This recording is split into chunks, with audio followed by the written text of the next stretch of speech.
5.5a,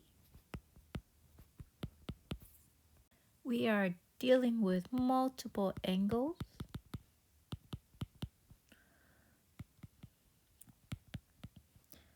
and product and sum to solve for our equations. And the best way I can describe is we're going to use our identities, everything that we have in our bag of tricks to solve these equations. So let's say we had 8 sine of 2x times sine of x equals 8 cosine of x. I want to find out all the possible values of x that I could have in the interval of 0 and 2 pi. That means we are working with radians. So our answer should be in radians. First things first, I'm going to move everything to one side. So I'm going to subtract 8 cosine of x to both sides.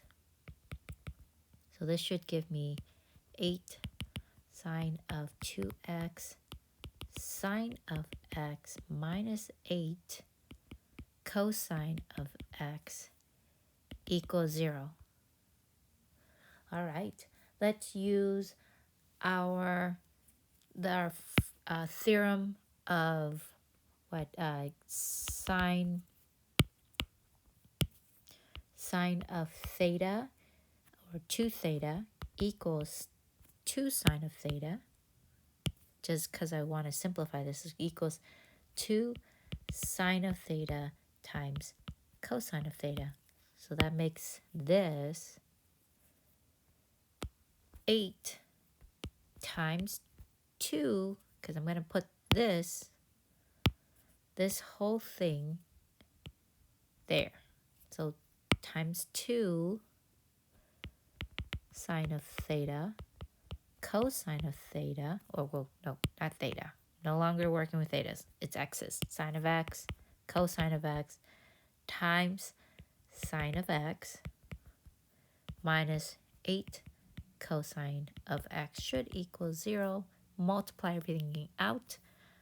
I should get 16 sine squared of x times cosine of x minus 8 cosine of x equals 0. If I factor out an 8 cosine of x, I'm left with 2 sine squared of x minus 1. I got a cosine and a sine by themselves.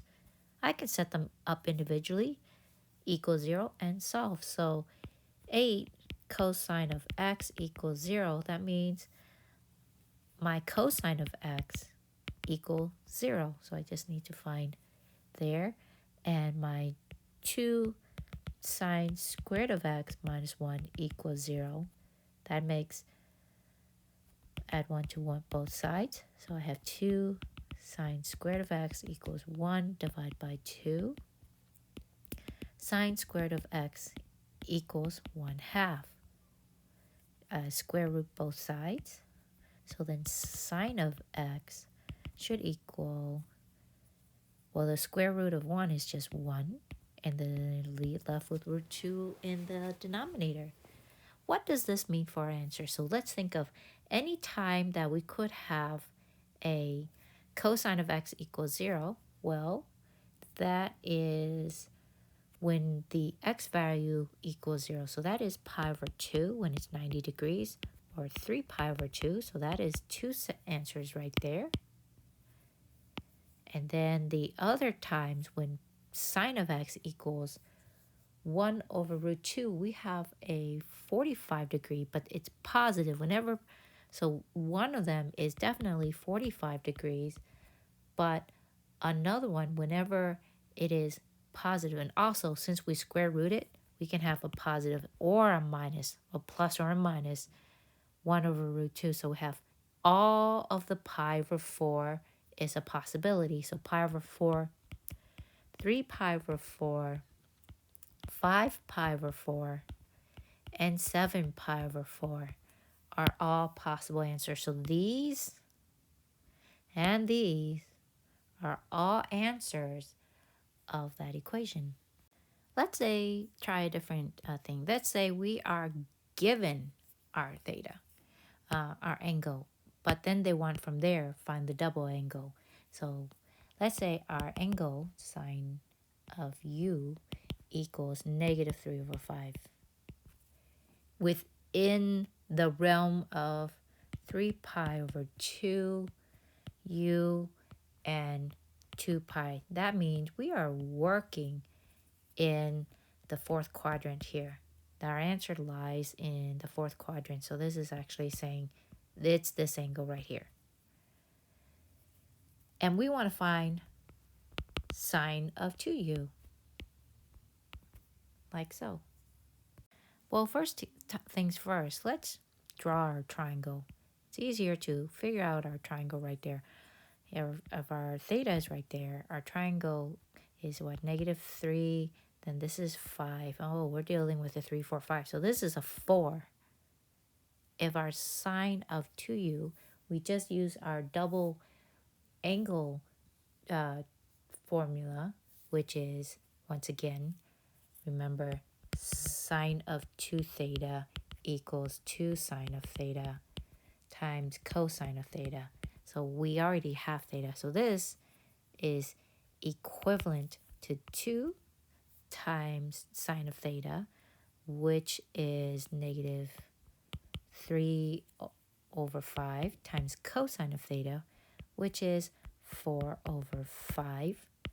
Multiply everything out. 2 times 3, 6 times 4 is 24. So -24/25 would be our sine of 2 theta. Our cosine of, or 2 twice the angle, would be, then our formula is, we can use multiple formulas, but I'm going to use the simplest one, which only has one cosine in it. So I'm going to use 2 times cosine squared of u minus 1, which is 2 times, I know the cosine is 4/5, so 4/5 squared minus 1. All I do is just multiply it out and simplify. So this is 2 times 16/25 minus 1. This is 32/25. Then change that to 25/25. 32 minus 25 is 7. So 7/25 is my cosine of 2 theta. Finally, if I wanted to find tangent of twice the angle, gonna use my double angles here, is 2 times the tangent. Actually, I can use the formula, but I have my sine and my cosine, and remember, tangent is sine divided by cosine, so I use my sine, and I'm just gonna multiply by the inverse of my cosine, which is 25/7. The 25s cancel each other out, which gives me -24/7 for my tangent.